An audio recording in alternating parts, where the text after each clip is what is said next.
सिर्फ नारा लगाने से काम नहीं होता, अमली तौर पे मैदान में भी उतरना सर यही बात है।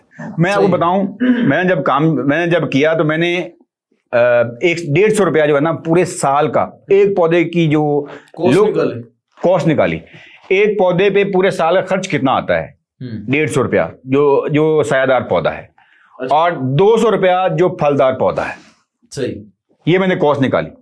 और इसी के तो कौन से पौधे लगाते थे हम मकामी पौधे लगाते हैं जी। हम मिसाल के फलदार लगाते हैं तो हम बेरी लगाते हैं, जामुन लगाते हैं, अमरूद लगाते हैं, और इस तरह के दूसरे पौधे जो हमारे इलाके में हो जाते हैं, जो हमारे पंजाब में हो जाते हैं, हम वो लगाते हैं।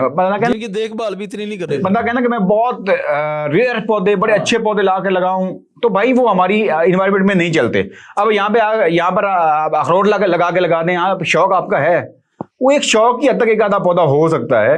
लेकिन अगर आप बल्क में लगाना चाहते हैं तो जो मकामी पौधे हैं, फलदार, पिलकन का लगाएं, रेग लगाएं, और किकर लगाएं, शीशम लगाएं, और पिलकन लगाएं, ये बहुत ज्यादा पौधे हमारे अपने हैं, और ये इस पे हमारी कॉस्ट भी नहीं है इतनी।